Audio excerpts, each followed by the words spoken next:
What's going on, and welcome to Pro Football Today post-game show. My name is Tom Vecchio. Sunday Night Football ended. What an ending we had. Commanders coming away with the overtime win, 30-24. This game goes over, ends with a total of 54 points. We do see the Commanders cover their pregame line. If you jumped in at halftime, like I said, and took them at plus 3.5, they covered that. We saw a good amount of scoring in the second half. Like I said, I was expecting to be a modest amount of scoring overall. Things really, really picked up, and we have the Commanders clinching a playoff spot. That's what this comes down to. You know, a lot of we can talk about the props, we can talk about the production, this, that, the other thing, but the Commanders clinch their playoff spot with this win, and obviously this sets up for an extremely exciting end to the season for the Falcons and the Buccaneers. We can get into all of that. So, Jane Daniels, 3 touchdowns from him, the 227 in the air, a huge game from him on the ground as well, with 127 yards on the ground. A massive, massive performance in the fantasy finals. Not a whole lot going from Brian Robinson on the ground, and we will get into the rest of this as we did see Chris Rodriguez Jr. pick up that touchdown on the ground, but Zach Ertz comes away with that second touchdown for him, 672, and the 2 touchdowns from him. Zacchaeus, like I said, at halftime yard, he had the 1 touchdown and 85 total yards. You know, a big dud of a game, though, from Terry McLaurin, a couple of drops from him, 7 total targets, only the 1 catch, which he had in the first half for 5 yards. So again, Commanders coming away with the win, 30-24. They clinched their playoff spot. We have a whole lot to talk about. We are coming up to a break in about a minute or so. We will get into the rest of this. A good game overall from Michael Penix. I'm not going to say it was an amazing game overall. A huge game from Drake London, a huge game from Bijan Robinson, and a huge game from Kyle Pitts. We will break all this down as the Falcons are obviously in a critical game next week. Again, Sunday Night Football, 30-24 in favor of the Commanders. They win, they cover, the game goes over. A great end to a great Sunday of football. We'll be back after this break, continue to break things down on Pro Football Today.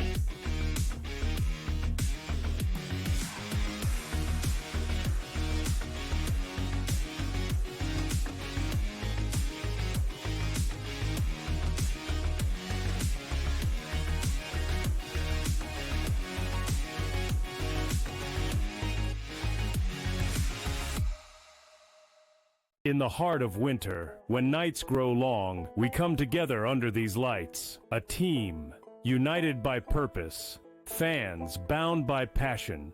Each holding a small flicker of hope in their hands. At SportsGrid, we believe that even the darkest nights can't dim the unity we share. One team, one stadium, one shining moment. This holiday season, we shine brighter together. Happy Hanukkah from all of us at SportsGrid.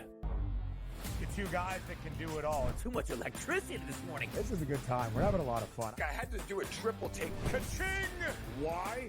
Because of parity.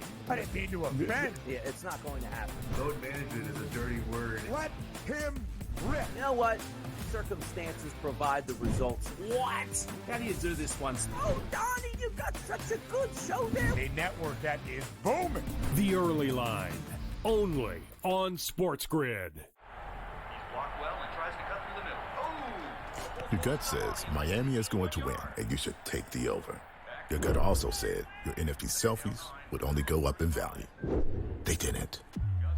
But your head is on SportsGrid and knows the QB is in concussion protocol. The backup has a 45 QBR against the zone coverage. The New York D has the most sacks in the league. So yeah, trust your head. It's smarter to be on SportsGrid.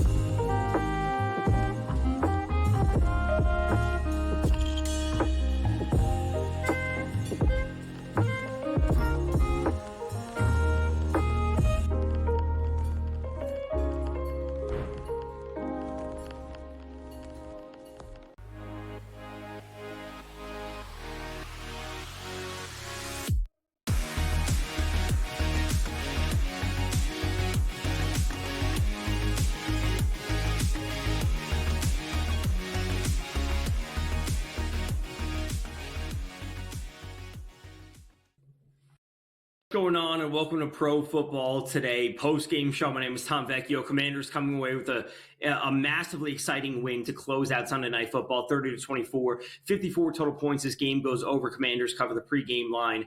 They grabbed some in-game stuff. If you were here at halftime, I said I was jumping in on them at plus 3.5. They come out third quarter score, fourth quarter score. Of course, we see this game go to overtime. Big production from Jane Daniels. Absolutely fantastic game from him, locking up Rookie of the Year as he has for multiple weeks at this point. 227 in the air, 3 passing touchdowns, 127 on the ground. He did have an interception. He did take a couple sacks. It is what it is. On the other side of things, Michael Penix in his second full start, 223, 1 TD, 1 interception, that 1 passing touchdown went to Kyle Pitts, who showed up with a big game, 4 catches, 44 yards. And then, of course, the story for the Falcons was Bijan Robinson, 17 carries, 90 yards, 2 touchdowns on the ground. I believe he had 83 yards at halftime, 84 yards at halftime, somewhere around there. So an extremely slow second half. Now, granted, Washington opened up the second half with a very long, very methodical drive to put in that touchdown. So good stuff from them. Again, we did see the Commanders clinch their playoff spot with this, and this loss drops the Falcons down to the 9th seed. And as of now, the Tampa Bay Bucks are holding the 4th seed and the NFC. Now, there's a lot of tiebreakers that will happen because the Falcons do have the tiebreaker over the Bucks because the Falcons have beaten them twice this year. There's a whole lot that we will break down, not only tonight on the show for as much time as we have, but throughout the week, you're going to see all of this talk. You're going to see this needs to happen, that needs to happen. And the same thing can be said about the AFC because the Bengals won, the Colts lost, the Dolphins won, the Broncos lost. All of these teams have varying degrees of help needed, take care of their own business. And the one that everyone's going to be looking at would be the Broncos. If we can jump to some early lines for next week, the Broncos are at home. They're 8.5-point home favorites taking on the Kansas City Chiefs, which is obviously not a line that you expect with the Broncos at home taking on the Chiefs. But it's obviously under the assumption that Patrick Mahomes does not play for Kansas City. Probably not going to be seeing, maybe not Isaiah Pacheco, Travis Kelce, et cetera, for the Chiefs because they are fully locked into the number 1 seed. They have literally nothing to play for. So this is what we may be seeing from a number of teams around the league is that they will be resting their starters if they are secure. Another team could be the Buffalo Bills. Won today, massive win over the Jets. They are 1.5-point road favorites taking on the Pats. The Bills were just 14.5-point favorites 2 weeks ago against the Pats. You'd expect this line to be at 6.5, maybe 7, but there's literally no reason for Josh Allen to play.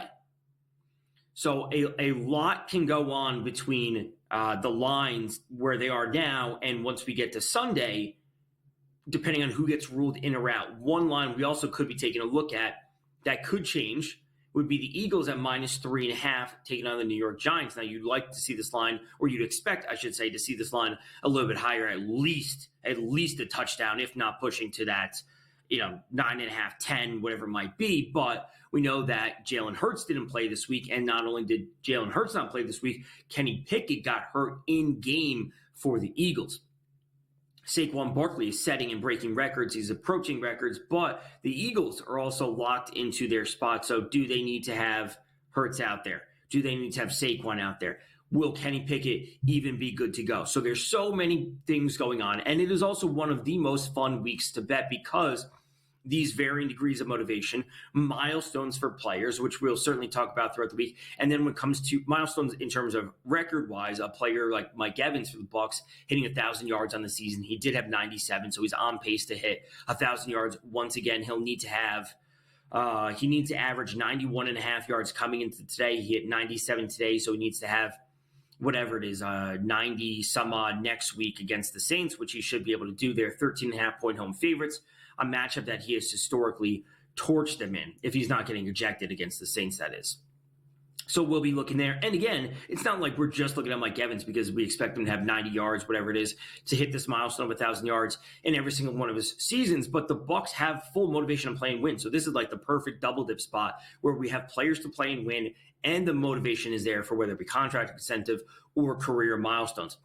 Another team we'll be looking at will be potentially the Ravens at 17.5. That's an insane line going up against the Browns, 17.5-point home favorites.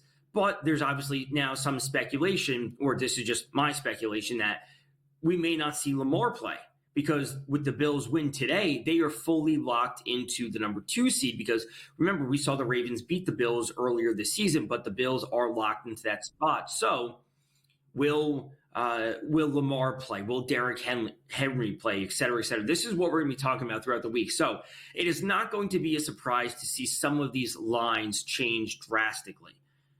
Are we going to be seeing backups for all of the Ravens, all of the Bills, all of the Eagles? So if you like the lines early and you're expecting some of these teams to sit players, you want to jump on them early, because, 17.5 is an insane line. Now, granted, the Browns with DTR at quarterback have done absolutely nothing over the past few weeks to show you any shred of hope.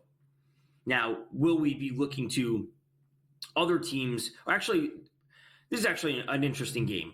Texans at Titans, if we have a graphic for this, Texans at Titans, 35.5 over under, which is absolutely terrible. But the Titans right now are listed as 4.5-point home favorites, which is something you would not expect for the Texans. Now, the Texans have had their spot secured for a while because they've clinched the AFC South for a number of weeks. So they technically have nothing to play for. They were never going to move up and overtake the Ravens or the Bills or the Chiefs for any of those top seeds. But the Ravens are sitting at 9 wins, and their season win total is sitting at 9.5, or their preseason win total is sitting at 9.5. And as someone that has a ticket on them at over 9.5 wins, I'm now wondering that they're going to lose a game to the Tennessee Titans of all teams and not cash this 9.5 ticket, as they've been sitting on some losses over the past few weeks. So week 18 in the NFL is actually a ton of fun. Teams in, teams out. We have varying degrees of motivation, players in, players out. There's so much to break down. We have one more segment as we're coming up against a break right now. But as a reminder, Commanders coming away with the win, 30-24 over the Falcons. They cover, the game goes over, and the Commanders secure their spot in the playoffs. We'll be back on the other side of this break. Pro football today, continuing to break things down and looking ahead to week 18 in the NFL.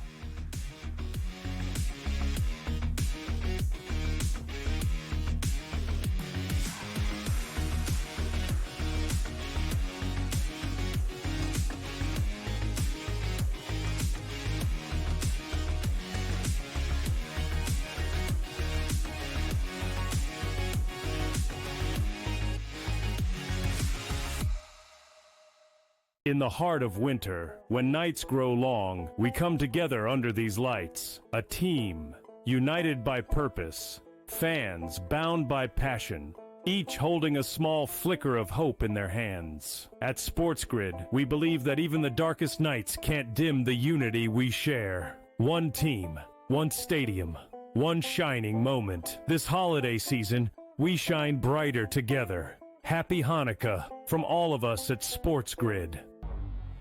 Two guys that can do it all. Too much electricity this morning. This is a good time. We're having a lot of fun. I had to do a triple take. Ka-ching! Why? Because of parity. I didn't mean to offend. Yeah, it's not going to happen. Load management is a dirty word. Let him rip. You know what? Circumstances provide the results. What? How do you do this one? Oh, Donnie, you've got such a good show there. A network that is booming. The Early Line, only on SportsGrid. Blocked well and tries to cut through the middle. Oh! Your gut says Miami is going to win, and you should take the over. Your gut also said your NFT selfies would only go up in value. They didn't. But your head is on SportsGrid and knows the QB is in concussion protocol. The backup has a 45 QBR against the zone coverage. The New York D has the most sacks in the league. So yeah, trust your head. It's smarter to be on SportsGrid.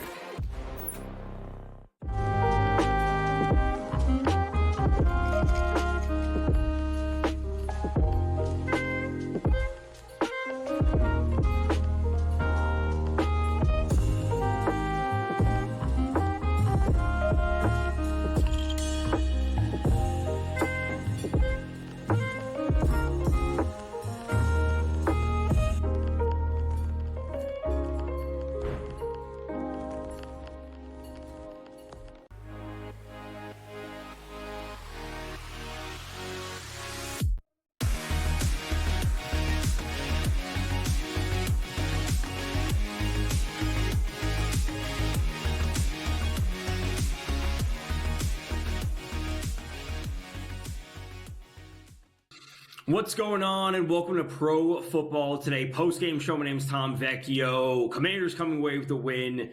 They secure their spot in the playoffs. Huge performance from Jane Daniels. We just briefly looked at a few of the games for Week 18. As you will see, there are the actual schedule for Week 18 is starting to come out. It was just announced that the Vikings and the Lions will play on Sunday night.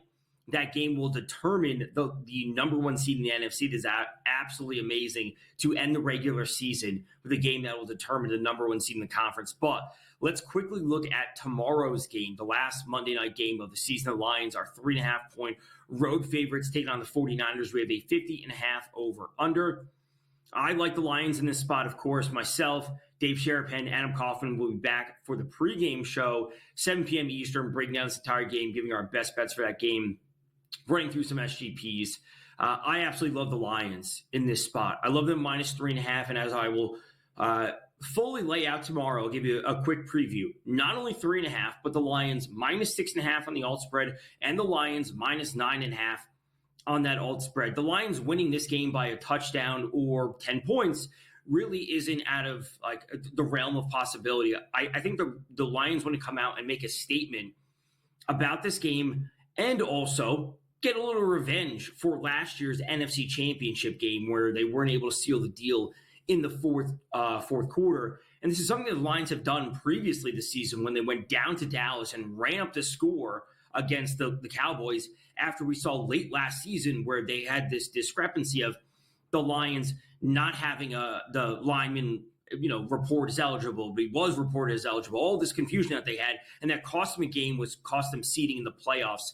That could have been a home game for them last year in the playoffs. So we circle it all back. The Lions come out, drop 30-plus points tomorrow night against the 49ers team that is fully eliminated, and we will see the Lions win by 10-plus points. They will cover 3.5, they will cover 6.5, and they will cover 9.5 tomorrow night. They will run up the score. We're going to go through all of this tomorrow night. Now, there are some interesting props that I do like, and one of which will start with Brock Purdy. Is going to be some combination of either his passing yards or his passing attempts. The Lions defense is dealing with a ton of injuries, and we have seen quarterbacks, even Caleb Williams last week, go for 300 plus against them. So I would not be surprised to see this as a higher scoring game, as the 15.5 over under would indicate, but a 31-20 kind of feel, 34-21 kind of game, I think is what we should be seeing. And as we will also, of course, discuss all over the pregame show tomorrow, who we are expecting to score, because we have Gibbs listed at minus 250. Isaac Arendo is expected to be back for the 49ers, minus 125, and Amon-Ra St. Brown listed at minus 105. Obviously not going to be surprised to see both Gibbs and St. Brown find their way into the end zone.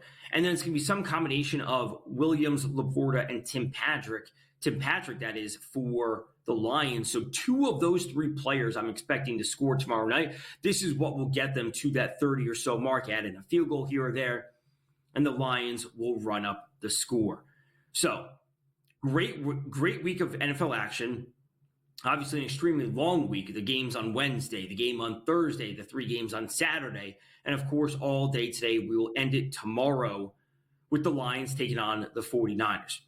As we move throughout the rest of the week, this is when people will be talking about not only conference futures, if you want to buy back in on a team, whatever it might be, but this is where we're going to start to talk about direct Super Bowl matchups, which is one of my favorite things.